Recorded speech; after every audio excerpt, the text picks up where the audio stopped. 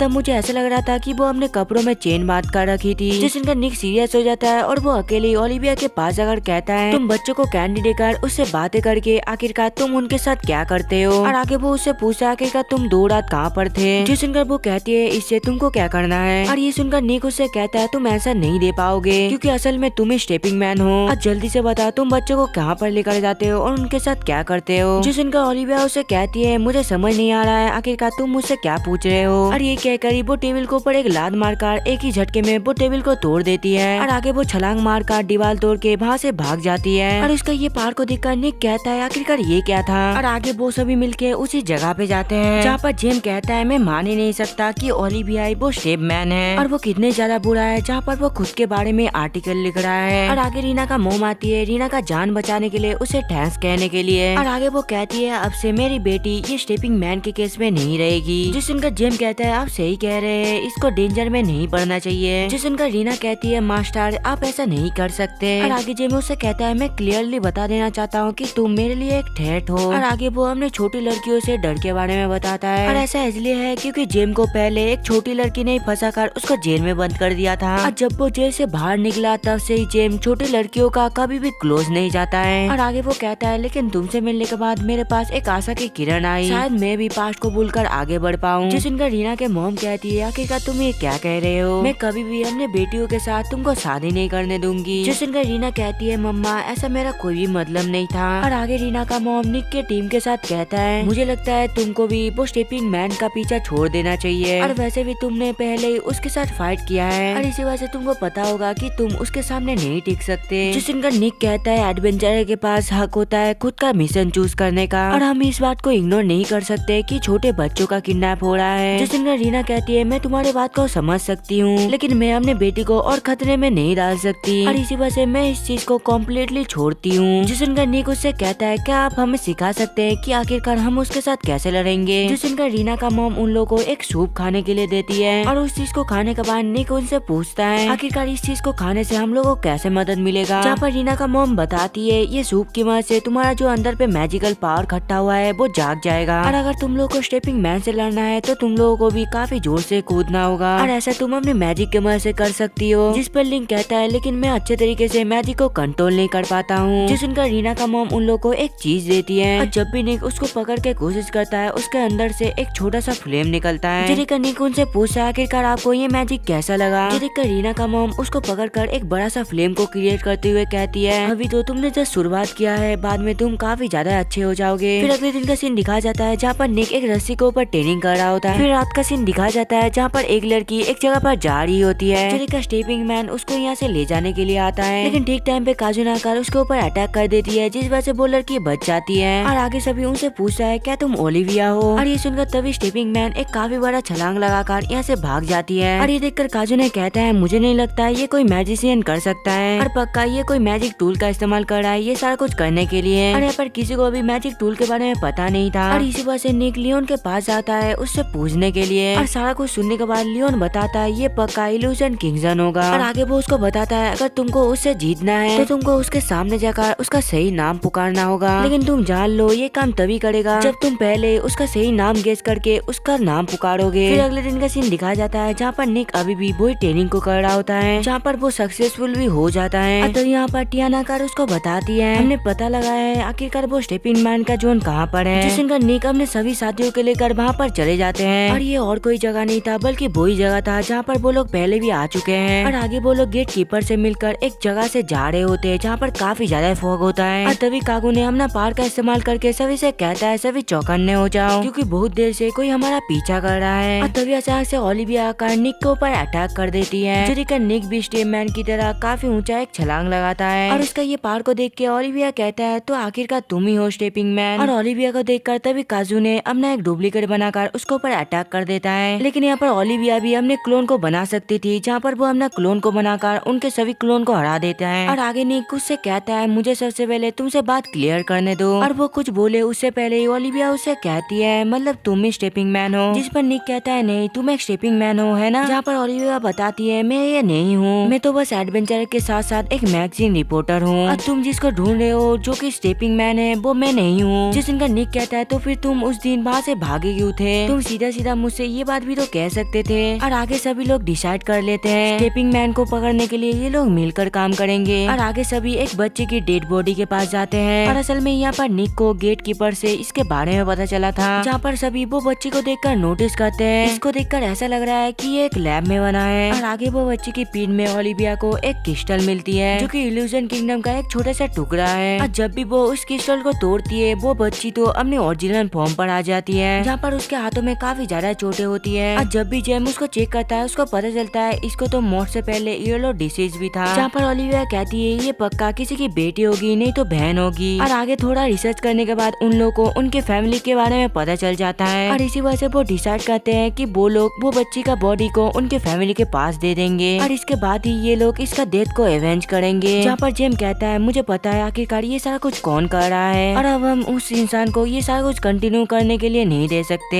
फिर next scene में कुछ देर बाद का सीन दिखाया जाता है, जहाँ पर निक स्टेपिंग मैन का पीछा करते हुए उसको एक किक करता है जिस वजह से वो नीचे गिर जाता है। और आगे नेम स्टेपिंग मैन को पंच करते हुए उससे कहता है मुझे पता चल चुका है आखिरकार तुम बच्चों को क्यों किडनैप कर रहे थे। जिस इनका स्टेपिंग मैन कहता है तुमको तो अभी भी मेन बात का पता ही नहीं चला। जिस इनका निक बताता है मुझे वो भी पता है ना नालगाबा। और आगे वो कहता है तुम वो वाला जगह को यूज कर रहे थे है ना अपना रिसर्च के लिए। और आगे निक उससे लड़ाई करने के लिए नालगाबा को लेकर वो एक बिल्डिंग के अंदर चला जाता है। और तभी हम लोग देखते हैं वो बिल्डिंग के अंदर निक के सभी दोस्त थे, जहाँ पर जेम नालगाबा से पूछता है आखिरकार आपने ये इन्फेक्शन क्यों फैलाया, जहाँ पर नालगाबा बताती है यही इन्फेक्शन के वजह से मेरी बेटी भी मरी थी। और आगे वो कहता है वो येलो डिसीज होता है घपाघप करने से, लेकिन मेरी बेटी तो एक पेशेंट की कांटेक्ट में आ गई थी इसी वजह से उसको ये हुई थी। लेकिन सोसाइटी को तो ऐसा लगा कि मेरी बेटी बहुत सारा कुछ करके अपने ऊपर ये डिसीज को फैलाया और मेरी बेटी के मौत के बाद भी कोई भी नहीं रुका, वो हर समय मेरी बेटी के ऊपर मजाक उड़ाते रहे। और आगे वो रोते रोते कहता है आखिरकार मेरी बेटी क्यों मरी। और आगे नालगावा कहता है अगर मैं वो वायरस का वैक्सीन निकाल दूंगा तो मेरा बेटी का मौत जाया नहीं जाएगा। जिस इनका निक कहता है फिर भी ये करने का सही तरीका नहीं है, जहाँ पर नालगावा कहता है मुझे कोई भी फर्क नहीं पड़ता इसके लिए जितना भी बच्चे मरे। और तुमको क्या लगा अगर तुम मुझे पकड़ लोगे तो सारा चीजें सॉल्व हो जाएगी, लेकिन एक बात समझ लो लाइफ में चीजें इतना आसान नहीं होता है। और तभी काजू ने नोटिस करता है कि यहाँ पर कोई आ रहा है और इसी वजह से वो अपनी पावर की मदद से सभी को इसके बारे में बता देता है। और तभी अचानक से नालगावा के ऊपर एक अटैक होता है जिस वजह से वो नीचे गिर जाता है। और तभी अचानक से दरवाजा तोड़कर कोई अंदर आता है और वो आकर ही नालगावा से कहता है मैं तुमको यहाँ पर मारने के लिए आया हूँ और मैं ऐसा इसलिए करूंगा क्योंकि तुमने अपना असली चेहरा इन सबको दिखाया। जिस इनका जेम नालगावा को हील करने की कोशिश करता है, लेकिन तभी वो बंदा नालगावा को मारकर उड़ा देता है, जहाँ पर वो कहता है इसका कोई भी फायदा नहीं क्योंकि नालगावा के साथ साथ यहाँ पर सभी के सभी मरने वाले हैं। और तभी अचानक से कैरल वो बंदे के ऊपर अटैक कर देता है, जो देखकर वो बंदा उससे बचकर उल्टा कैरल के ऊपर ही अटैक कर देता है। और आगे निक जेम से कहता है जल्दी से चलो हम लोग मर्ज हो जाते हैं, क्योंकि जेम ही एक लौटा पर्सन था जिसको की अभी तक चोटें नहीं लगी थी। और जेम के समय लगाने पर वो बंदा निक के ऊपर अटैक कर देता है और ये देखकर जेम सोचता है मेरी वजह से ये अपॉर्चुनिटी भी चली गई हमारे पास से। और तभी अचानक से ओलिविया आकर वो बंदे को एक कस के लात मारता है, जहाँ पर वो उसे कहती है तुम ही व्हाइट मार्क्स हो है ना। और आगे वो बंदा ओलिविया के ऊपर अपना तलवार से अटैक कर देता है, जो देखकर ओलिविया अपने हाथ से ही वो तलवार को पकड़ लेती है, जहाँ पर ओलिविया तो उसको दबा के पीटने लग जाती है। और इसी वजह से धीरे धीरे करके वो बंदे का मार्क्स भी टूटने लग जाता है, लेकिन तभी अचानक से उसका मार्क्स हील होने लग जाता है, जो देखकर ओलिविया सोचती है ये तो एंशियंट क्लोथिंग है। और दूसरी साइड मौका देखकर निक और जेम भी मर्ज हो जाते हैं और उसको देखकर वो बंदा कहता है क्या ये मर्ज है, ये तो एक एशियन मैजिक है, आखिरकार तुम ये कैसे कर सकते हो। और आगे वो बंदा ओलिविया को एक रेड स्पॉट में फंसा देता है और इसी वजह से ओलिविया वहाँ पर तो खड़ा भी नहीं हो पा रहा था। और देखते देखते वो बंदा सीधा जाकर निक के ऊपर अटैक कर देता है और उसका तलवार को देखकर काजू ने कहता है इसका तलवार काफी ज्यादा स्ट्रॉन्ग है। और इसी वजह से निक डिसाइड करता है कि वो इसे स्पीड से हराएंगे और स्पीड का इस्तेमाल करने के वजह से निक का मूव काफी ज्यादा तेज हो जाता है। और दूसरी साइड ओलिविया को दिखाया जाता है जो कि अपने मन में कहता है अगर ऐसा ही चलता रहा तो मैं यहाँ पर मर जाऊंगी। और यहाँ पर निक तो वो बंदे से लड़ रहा था, इसी वजह से वो बैरियर का पावर कम हो जाता है, जिस चीज का फायदा उठाकर ओलिविया अपना पावर की मदद से वो बैरियर को तोड़ देता है। और दूसरी साइड वो बंदे के ऊपर निक तो काफी ज्यादा भारी पड़ रहा होता है, जिस वजह से वो कहता है मैं अभी के लिए अपना डिफीट एक्सेप्ट करता हूँ। ये कहकर ही वो वहाँ पर एक विस्फोट करके वहाँ से भाग जाता है और वो विस्फोट की वजह से सभी मलबे के नीचे दब जाते हैं, लेकिन निक के सभी दोस्तों बच गए थे। और तभी जेम उठकर नालगावा के पास भागने लग जाता है और वो विस्फोट की वजह से नालगावा का हालत तो काफी ज्यादा ही खराब हो गया था। मुझे लगता है मैं मरने वाला हूँ और जल्दी से तुम लोग मुझे छोड़कर यहाँ से चले जाओ, क्योंकि पता नहीं कब ये बिल्डिंग टूटकर गिर जाएगा और इसी वजह से जल्दी से तुम मुझे छोड़कर यहाँ से भाग जाओ। और तुम अगर ये नहीं करोगे तो तुम मेरे वजह से यहाँ पर ही मारा जाओगे। लेकिन निक जाने से पहले उसके ऊपर हीलिंग पावर का इस्तेमाल करता है, जिससे कि उसको मरने से पहले दर्द कम हो। और आगे सभी भागकर बाहर आ जाते हैं और यहाँ पर नालगावा तो नीचे दबकर मारा गया था। इसी वजह से जेम रोने लग जाता है, जो देखकर निक कहता है चाहे जो कुछ भी हो लेकिन ये स्टेपिंग मैन का केस तो कंप्लीट हुआ। जो सुनकर ओलिविया कहता है चाहे ये केस कंप्लीट हुआ हो लेकिन अभी भी हम लोग बैठे नहीं रह सकते, क्योंकि वो व्हाइट मार्क्स वाला बंदा अभी भी एग्जिस्ट करता है और वो कभी भी कुछ भी कर सकता है। फिर अगले दिन का सीन दिखाया जाता है जहाँ पर सभी ये मिशन को कंप्लीट करने के बाद रेस्ट ले रहे होते हैं। और जब भी वो अगले दिन पे उठता है वो देखता है बाहर पे तो बारिश हो रहा है और तभी अचानक से उसको आगाते का गाना सुनाई देता है। और जब भी निक बाहर देखता है वहाँ पर तो सच में आगाते ही था, जहाँ पर वो दोनों एक दूसरे से बातें करने लग जाते हैं। जहाँ पर आगाते कहती है आज की तरह उस दिन भी बारिश हो रही थी जब हम दोनों पहली बार मिले थे। और ऐसे ही वो दोनों एक दूसरे के साथ बातें करने लग जाते हैं। और दूसरे साथ जेम को दिखाया जाता है जो कि एक बंदे का ट्रीट कर रहा होता है, जहाँ पर जेम अपने मन में कहता है ऐसे लोगों को ट्रीट करना मुझे काफी ज्यादा अच्छा लगता है। और दूसरी साइड हम लोग को टियाना को दिखाया जाता है जो कि हमने मन में कहती है जब भी मैं हर दिन उठती हूँ मेरे दिमाग में एक ही सवाल आते हैं कि मुझे और एक दर्दनाक दिन मिलने वाला है। और आज टियाना का बिल्कुल भी बैटिंग का मूड नहीं था, लेकिन वो फिर भी जाता है बैटिंग करने के लिए, जहाँ पर वो कहता है मैं बैटिंग करना नहीं चाहता हूँ लेकिन मैं फिर भी क्या ही करूँ, मेरी जिंदगी पूरा बेकार हो गया है। और दूसरी साइड कैरल को दिखाया जाता है जो कि कैरल उसके बारे में सोच रही होती है, जो सोचकर वो कहती है कुछ भी हो जाए मैं उसको नहीं छोड़ूंगी। और आगे कैरल जाती हुए वो एक बच्ची को देखती है जिससे कि एक शॉप कॉर्नर उससे कह रहा था तुमने ये लॉकेट को तोड़ा है, तुमको ये लॉकेट परचेस करना ही पड़ेगा। और ऐसा ही सीन पहले कैरल के साथ भी हुआ था, जिस वजह से वो उस लड़की के पास जाकर उसको बचा लेती है। और तभी कैरल के पास सारे दोस्त आ जाते हैं, जहाँ पर काजू ने उससे कहता है मैंने सुना है तुम एक्टिवेशन फेस्टिवल का तैयारी कर रहे हो, जो सुनकर कैरल पूछती है आखिरकार ये क्या है, जहाँ पर निक बताता है इसका मतलब ये है इस समय पे एनिमल का एक्टिविटी कम हो जाता है। और ये कहकर वो सभी फेस्टिवल के लिए निकल जाते हैं, जहाँ पर कैरल मनी मन सोच रही होती है मुझे पता नहीं मेरे पिछले बॉस के लिए मेरे लिए गुस्सा कम होगा या नहीं, लेकिन मुझे ये पता है मैं धीरे धीरे करके अपने पास से दूर होता जा रहा हूँ। और इसी वजह से वो अपने मन में कहती है मैं एक ड्रैगन नाइट हूँ, मेरा काम बस एक ही है ऐसे एडवेंचर को पोर्ट्रेट करना जो कि फ्यूचर में जाकर ये दुनिया को बचाए, चाहे जो कुछ भी हो जाए मैं अपनी ये काम करती रहूंगी। और तभी अचानक से ओलिविया भाग कर आती है और वो आकर ये हल्ला मचाने लग जाता है कि मेरे पास एक ब्रेकिंग न्यूज है और ये न्यूज तुमको कहीं पर भी नहीं मिलेगा, बस ये न्यूज मेरे पास ही है। जिस इनका सभी वो न्यूज बताने के लिए कहते हैं, जिस पर ओलिविया कहती है मैं तब तक नहीं बताऊंगी जब तक तुम लोग एक्साइटेड नहीं हो जाते हैं। और सच में ये काफी ज्यादा एक्साइटेड न्यूज है। और ये सुनकर काजू ने भी एक्साइटेड होकर कहती है बताओ ना मुझे आखिरकार क्या न्यूज है। और वो बताने वाली होती है लेकिन तभी टियाना न्यूज पढ़ती है कि रिसेलेक्शन होगा लेजेंडरी डीमन लॉर्ड का, और उसके बारे में इसके नीचे काफी ज्यादा न्यूमर लिखा हुआ था। और आगे टियाना उसे कहती है ये पेपर तो तुम ही फैला रहे हो, जिस इनका निक कहता है अगर तुम ये बकवास करोगी तो तुम्हारे ऊपर कोई बिलीव ही नहीं करेगा। जिस इनका ओलिविया बोलती है मैं तुमको पहले ही बता देता हूँ इसमें वो व्हाइट मार्क्स भी इन्वॉल्व है। और ये सुनकर निक के साथ साथ बाकी सभी भी इंटरेस्ट लेने लग जाता है इस बात पे। और आगे वो बताती है हमें वो ब्लैक मार्केट भी मिल गया है जिसके अंदर वो छोटा सा क्रिस्टल को बनाया गया था, जो सुनकर कैरल भी कह देती है क्या हम लोग को ड्रैगन क्रिस्टल भी उस मार्केट में मिल सकता है। और मैं अगर सच बताऊँ तो मुझे कैली उसके बारे में ज्यादा सोचना नहीं चाहिए, लेकिन इसके बावजूद भी मैं ऐसा नहीं कर पा रही। जिस दिन टियाना कहती है तुम बस ये जान लो तुम अभी अकेला नहीं हो। और आगे सभी बोलते हैं हम लोग भी तुम्हारे मदद करेंगे वो स्टेपिंग मैन केस वाले के जैसे। और आगे सभी डिसाइड कर लेते हैं कि वो लोग लेजेंडरी डार्क डीमन से लड़ाई करेंगे और वो लोग जीतेंगे। और इसी के साथ सभी कैरल का भी मदद करने का फैसला करते हैं। फिर रात का सीन दिखाया जाता है जहाँ पर ओलिविया और काजू ने एक दूसरे के साथ बातें कर रहा था, जहाँ पर काजू ने उससे कहती है हम लोग एक लेजेंडरी स्वॉर्ड है और इसी वजह से हमारा लाइफ वो नॉर्मल ह्यूमन से काफी ज्यादा अलग है। और आगे वो कहता है तुम स्वॉर्ड ऑफ पावरस्ट हो और इसी वजह से तुम लोगों को ट्रेन करने में काफी ज्यादा माहिर हो। तो फिर तुमको क्या लगता है निक और निक के सभी दोस्तों के बारे में? जो सुनकर ओलिविया थोड़ी देर सोचने के बाद कहती है वो लोग बिल्कुल भी बुरे नहीं है और इन लोगों को डीमन गॉड को हराना है तो फिर इन लोगों को एम्बिशन का तो थोड़ा सा जरूरत पड़ेगा ही। और आगे वो लोग निक के सभी दोस्तों के बारे में बात करता है, ये लोग तो अभी बस छोटे छोटे बच्चे ही है और 20 साल की उम्र पे हम लोग इससे और क्या ही एक्सपेक्ट कर सकते हैं। और आगे काजू ने कहता है भले ये लोग अभी छोटे हैं लेकिन फ्यूचर पे जाके एक दिन ऐसा भी टाइम आएगा कि वो लोग जाकर ये दुनिया को बचाएंगे। जिस पर ओलिविया कहती है हाँ लेकिन ये होने में काफी ज्यादा टाइम है। और इसी के साथ ये वाला एनीमे यहाँ पर ही खत्म होता है। तो वीडियो कैसा लगा कमेंट में जरूर बताना, चैनल पे न्यू हो तो प्लीज सब्सक्राइब कर देना। और अभी तक अगर आप लोगों ने मेरे सेकंड चैनल को चेकआउट नहीं किया हो तो जल्दी से जाकर चेकआउट करना, जिसका लिंक आप लोगों को डिस्क्रिप्शन और मेरे एंड स्क्रीन में दिख जाएगा। तो मिलते हैं अगली वीडियो पे, तब तक के लिए सायोनारा।